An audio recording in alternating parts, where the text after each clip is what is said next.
I was working at home, and my wife screamed and yelled, "Abe just got shot." Of course, I could not believe. Who could believe such a thing? And then came a piece of news that no vital sign could be detected. So I prayed and prayed and prayed. I think the nation also did the same. Hello and welcome to the GZERO World podcast. This is where you'll find extended versions of my interviews on public television. I'm Ian Bremmer, and on today's show, the world reels from news that a man with a homemade gun has assassinated Japan's former Prime Minister Shinzo Abe. He's the country's longest-serving prime minister in history, and it happened in broad daylight. Gun deaths in Japan aren't just rare, they're nearly unheard of. According to Japan's National Police Agency, in all of 2021, just one person was killed by gun violence in Japan. There were 45,035 U.S. firearm deaths that same year.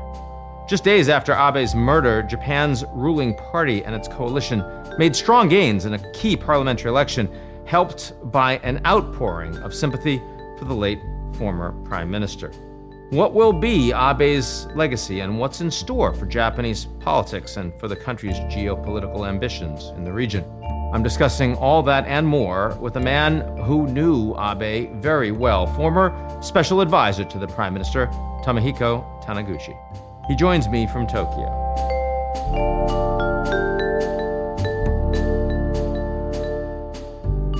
The GZERO World podcast is brought to you by our founding sponsor, First Republic.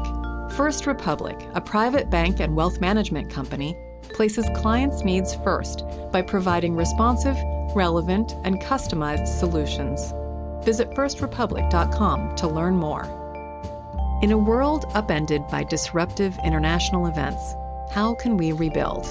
On Season 2 of Global Reboot, a foreign policy podcast in partnership with the Doha Forum, FP Editor-in-Chief Ravi Agrawal engages with world leaders and policy experts to look at old problems in new ways and identify solutions to our world's greatest challenges. Listen to Season 2 of Global Reboot wherever you get your podcasts.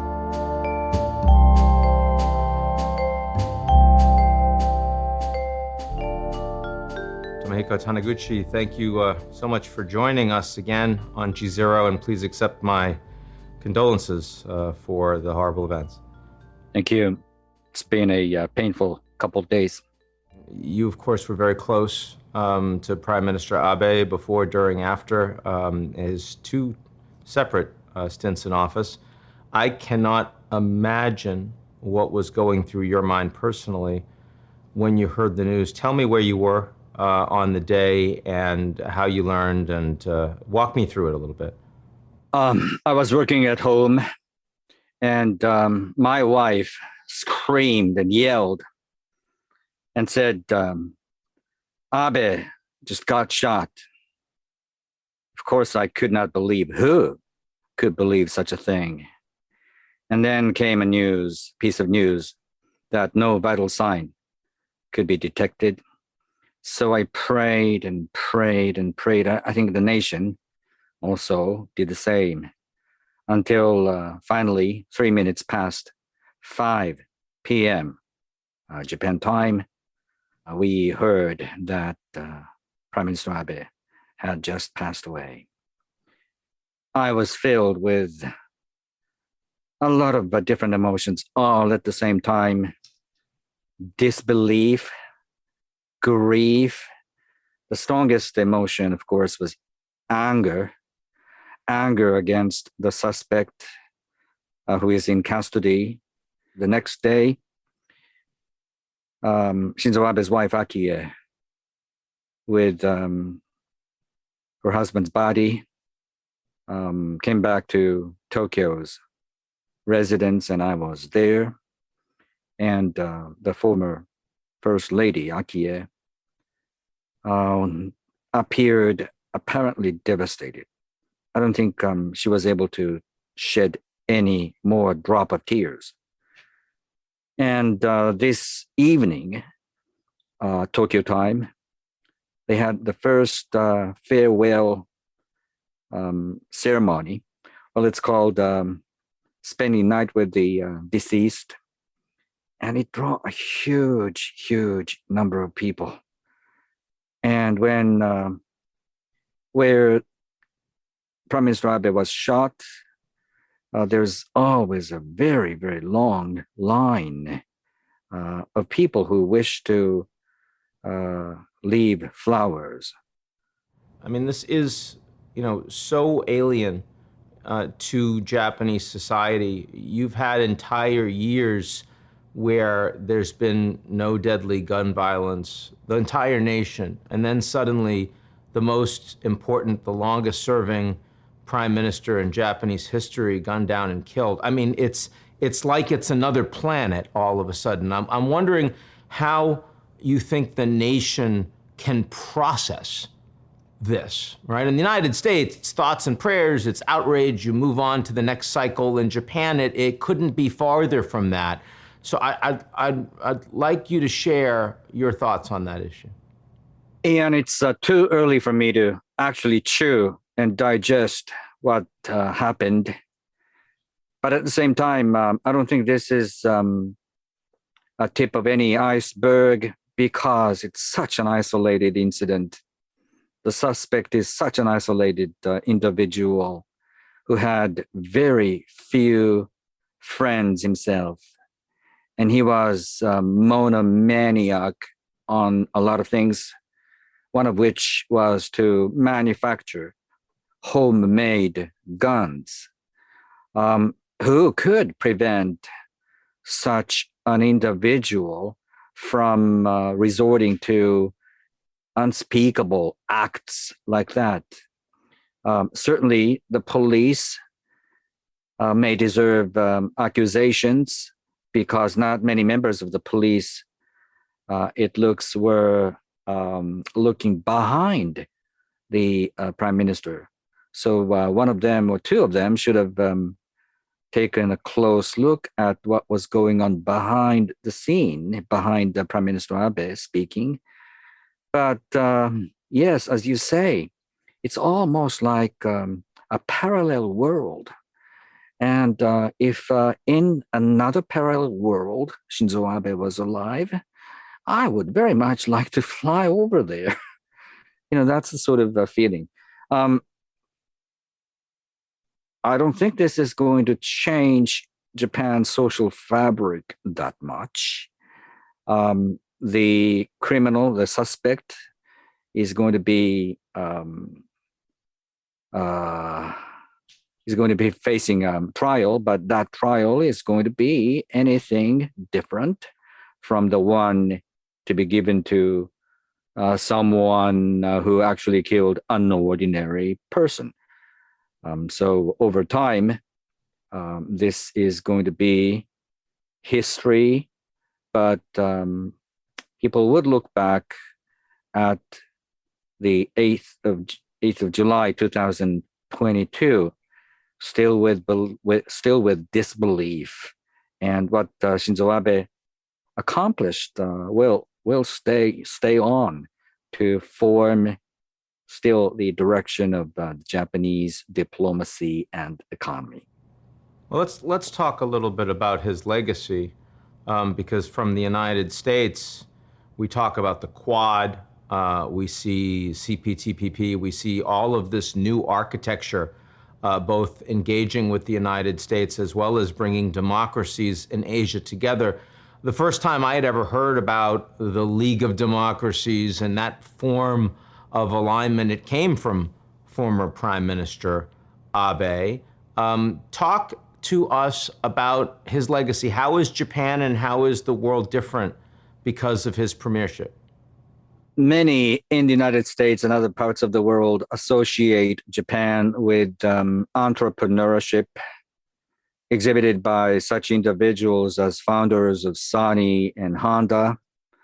But those were the days that happened 40, 50 years ago. Over the last 20 plus years, until Shinzo Abe came back, there had been almost near zero growth. People in the age bracket of 30 to 55, if you like, went through absolutely no growth. And in the meantime, there's been a very much reduced sense of, let's say, self-efficacy and self-esteem. The sense that if you work hard, you could do that. The fantasy of a little engine that could no longer held in Japan. Shinzo Abe wanted to change that because unless and until you could have younger generations to be more forthcoming, it's useless, isn't it, for the nation to talk anything about building arsenal, beefing up defense arrangements. So the first and the second and third most important thing for Shinzo Abe was always to bolster the morale, the collective morale of the young people. And there is no silver bullet panacea for any government to do such a thing. So he had to try a lot of things. He had to pull a lot of strings. And then in the meantime, people would feel naturally very much uneasy if the geographic setting around Japan remains very much shaky and unpredictable. So in order for people in Japan, especially the young people, to be feeling assured, feeling safer about where they live, Shinzo Abe had to travel abroad to forge better alliances and robust alliances, certainly with the United States. And in addition to that, with countries such as Australia and India, which is why Shinzo Abe sometimes is called a real architect of the Quad, bringing in India and Australia to the US-Japan alliance relationship. So that's the positive side of the legacy. But he did not accomplish a lot of things too. The Constitution was not changed, something he really wanted to have it happen. Right. What I was trying to say, Ian, was the rapprochement between Russia and Japan. Well, it's impossible now for any country to talk anything about that. But Shinzo Abe wished to finally have the peace treaty with Russia, aiming that by so doing, Japan could lessen the military tension that might that is actually coming from the north, that is to say from Russia, because Japan, unlike any other advanced nations, is encircled by three undemocratic, militarist, authoritarian, nuclear regimes of Russia, North Korea, China. So Shinzo Abe wanted to decrease the tension, at least from Russia, to little avail. Now, for the first time ever in Japanese modern history, the country is faced with three different military threats from Russia, North Korea, China. But luckily, because of the legislative attempts that Shinzo Abe used so much capital to carry out, now it is possible for Japan's armed forces to work more closely with U.S. forces. So the joint collaborative deterrence capacity between the United States and Japan has become much, much more substantial. And I think that message has been well received by Beijing, Xi Jinping, and his colleagues. Now, Prime Minister Kishida has said that he wants to continue the legacy that Prime Minister Abe has left. Do you think that directly includes the constitutional issue and in a sense, normalizing the role of the Japanese military? The way, for example, that Olaf Scholz, the new Chancellor of Germany, has begun? That's my wish. That's in my wish list. Kishida is now with a golden opportunity because over the next 3 years, Japan is going to have no major general national election. It's rare. And I would very much like to see Mr. Kishida growing up as a statesman to tackle some of those deep-rooted, difficult issues. Changing constitution is difficult, but it's not the only difficult issue. As I said, Japan's economy must be put on a growth trajectory more firmly. And in order for that to be made possible, I think what's important is to rewrite Japan's social contract, by which it means that pulling some resources out of those given to the elderly and putting them more to the younger generations. That's easy to be said, but difficult to be done. Who else could do anything like that without if Mr. Kishida couldn't do that? So I'm hoping Mr. Kishida could do that sort of things. Constitutional reform is very much important. However, as former Prime Minister Abe worked hard to strengthen Japanese armed forces so that they could work under peacetime more firmly with the United States forces. The necessity, the ultimate necessity of changing the Article 9, the famous Article 9, is not so much urgent as it was 5-6 years ago. However, the conventional interpretation of the Constitution, believe it or not, still holds that the presence of Japanese armed forces is substantially unconstitutional. So that must be changed.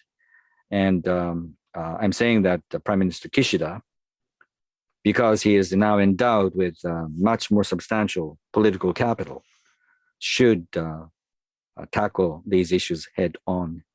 Japanese geopolitics are certainly challenging today. In some ways, getting no easier, especially with the Russia situation, as you mention it. But there has been movement in normalizing the relationship between Japan and South Korea. I'm wondering if you are optimistic about that, and also if you could talk for a moment about the Chinese response to Abe's death, and if you see any opportunity that Japan and China might be able to work more in a more stable way going forward. On the future of China-Japan relationship, it's always important for Japan to maintain a very good a balanced relationship with China. But China has its own agenda. In 2022, this year, later, Xi Jinping is going to be elected and is going to be given another, very much rarely, 5-year term. So he's going to have to face the judgment 5 years from now, 2027.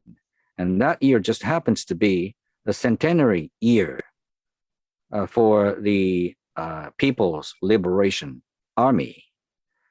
And if I were Xi Jinping, I would be thinking that I have to use this window of 5 years to finalize and complete the China dream by annexing Taiwan, because without annexing Taiwan, no dream would be complete. So the geographic equation cannot change, even if one of the transformative prime ministers was assassinated, was killed. So that's about the China-Japan relationship, and that brings us back to the fundamental point that unless and until Japan strengthened its economy and maintains very good alliance relationship with countries such as the United States, they couldn't face up to the challenge from China. Now, South Korea, I'm cautiously very much looking interestingly at what's going to happen in South Korea, because the previous government held Japan as if Japan were their enemy number one, hypothetical enemy. And it was, if I may say, absurd, because South Korea and Japan strategically must be on the same page. And there is a growing hint that Seoul is shifting its gear. However, the current president's political capital is not so much robust.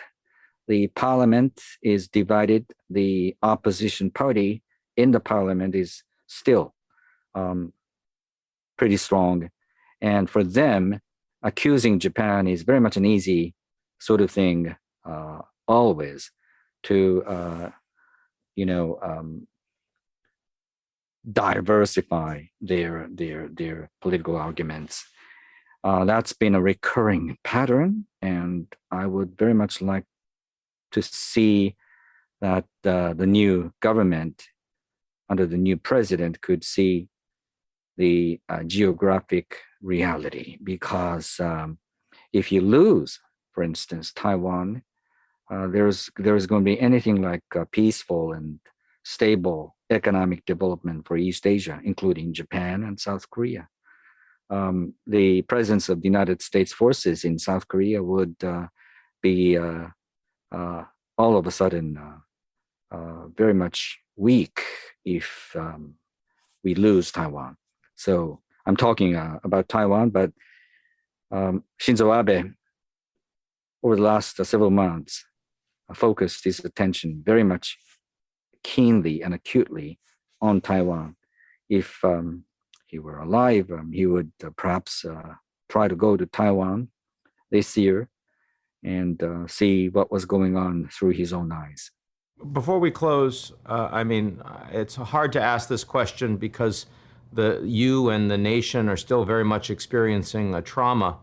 But I'm wondering, with an event of this scale inside Japan, do you think that Japanese society will change in any way? What's the effect of Abe's untimely assassination death on Japan going forward? When Japan was down, the just outpouring of sympathies and empathies from abroad helped a lot. If you recall, Japan underwent the triple disasters of tsunami, nuclear meltdown, and earthquake 11 years ago.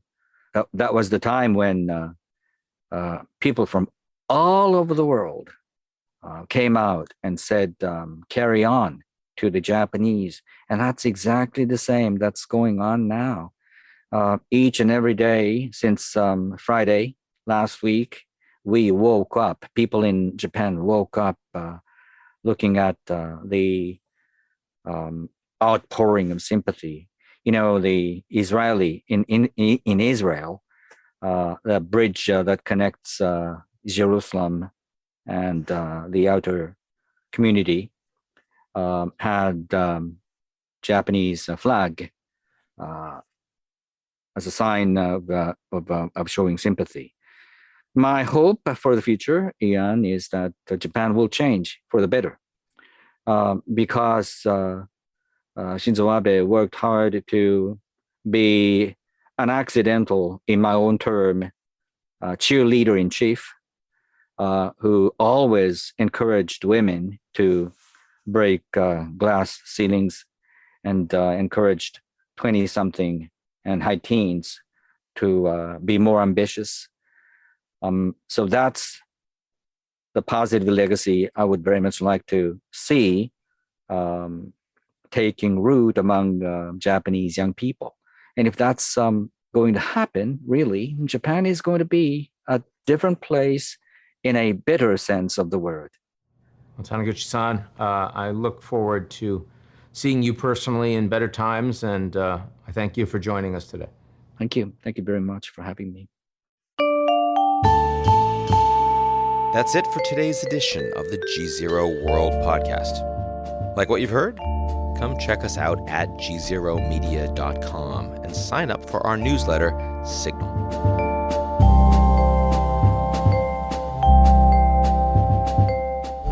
The GZERO World podcast is brought to you by our founding sponsor, First Republic.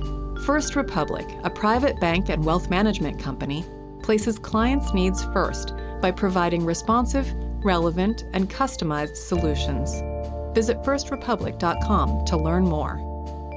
In a world upended by disruptive international events, how can we rebuild? On Season 2 of Global Reboot, a foreign policy podcast in partnership with the Doha Forum, FP Editor-in-Chief Ravi Agrawal engages with world leaders and policy experts to look at old problems in new ways and identify solutions to our world's greatest challenges. Listen to Season 2 of Global Reboot wherever you get your podcasts.